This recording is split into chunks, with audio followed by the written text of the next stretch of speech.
Olá, seja muito bem-vindo ao nosso canal. Antes de começarmos, deixe um recado, não esqueça de deixar o seu joinha, se inscrever e ativar as notificações para não perder nada agora. Vamos começar. No início da década de 1950, os Estados Unidos estavam mergulhados na sombra carregada da Guerra Fria.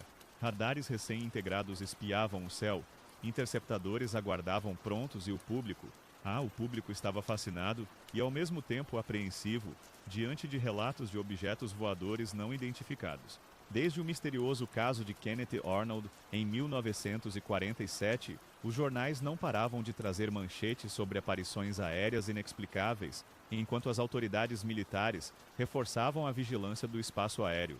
Neste ambiente tenso, a capital do país se tornaria o palco de uma das ondas de avistamentos mais marcantes da história, a Onda UFO de Washington DC, um episódio que desafiou controladores de tráfego, pilotos e até generais, colocando-os diante de um enigma que persistiria por muito tempo.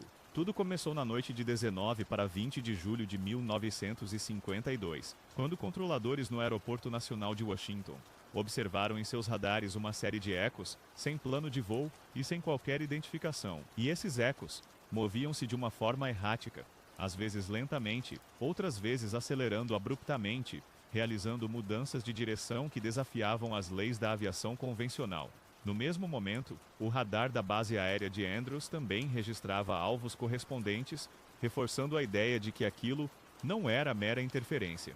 Em solo, observadores relataram luzes brilhantes, pairando, deslocando-se sobre marcos icônicos, como o Capitólio e a Casa Branca. A preocupação crescia, e a pressão por respostas se tornava urgente. A resposta militar não tardou. Caças a jato foram acionados, especialmente o modelo Starfire, conhecido pela sua capacidade de operação noturna. Em várias ocasiões, os pilotos, guiados pelos controladores, rumavam em direção aos contatos, apenas para ver as marcas desaparecendo no momento em que se aproximavam. Quando os caças regressavam às suas órbitas de espera, os alvos retornavam às telas, como se brincassem de esconde-esconde com a infraestrutura de defesa da capital. Relatos emergiram, pilotos vislumbraram luzes se movendo em formação, à frente e ao redor de suas aeronaves, mantendo uma distância segura, antes de desaparecerem sem deixar rastro. A sensação era de estar diante de algo inteligente, ou ao menos, incomum. A madrugada de 26 para 27 repetiu o quadro inquietante.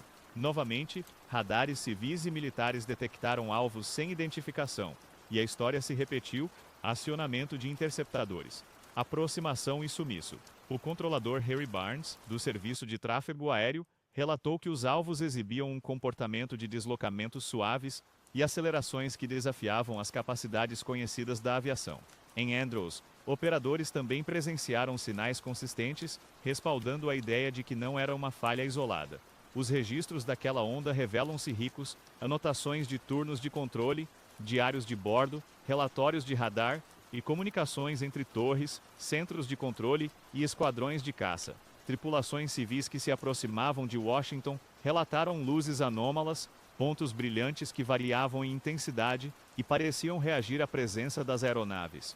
O fato mais assombroso era a coincidência entre observações visuais e retornos eletrônicos, um detalhe que, para muitos, reduzia a probabilidade de mera ilusão de ótica. A pressão pública chegou a um nível insustentável e a Força Aérea convocou uma coletiva de imprensa no final de julho, sob a condução do general John Samford, diretor de inteligência. A explicação oficial se baseou no fenômeno de inversão térmica, quando camadas de ar quente sobre ar mais frio refratam sinais de radar, criando ecos falsos e deslocados, e a narrativa oficial afirmava que isso poderia explicar muitos dos incidentes. O projeto Blue Book, encarregado de avaliar casos de OVNIs, catalogou os eventos e considerou as condições meteorológicas. Porém, entre operadores experientes e alguns analistas, a dúvida persistiu. Momentos de detecção simultânea, em múltiplos radares, somados a avistamentos visuais, contavam uma história que desafiava a explicação. A mídia explorou intensamente o assunto e a opinião pública se dividiu entre ceticismo e inquietação. Nos bastidores, o governo considerou não só a natureza dos alvos, mas o impacto social dos relatos. No início de 1953, o painel Robertson recomendou estratégias para reduzir o efeito dos casos de OVNIs na mente coletiva, enfatizando triagem, esclarecimentos e, quando necessário, desmistificação rápida. O episódio de Washington aprimorou procedimentos de acionamento de interceptadores e a coordenação entre radares civis e militares e comunicação em situações de alvos desconhecidos. Décadas depois, a onda UFO de Washington DC continua a ser um tema central nos estudos de fenômenos aéreos anômalos.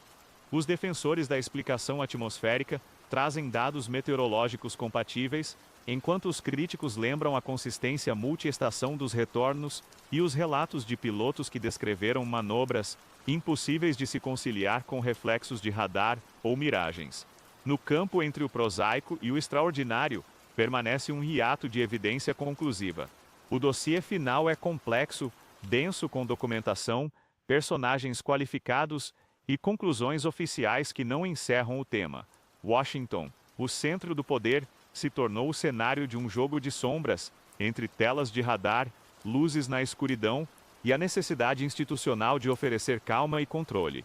A verdade completa talvez esteja diluída entre limitações técnicas da época, condições atmosféricas raras e episódios reais de tráfego aéreo não identificado, enquanto arquivos continuam a ser revisitados e novas metodologias de análise são aplicadas. A onda de 1952 permanece como um marco e um mistério, lembrando que, mesmo sob o olhar mais vigilante do planeta, o céu ainda guarda perguntas sem resposta.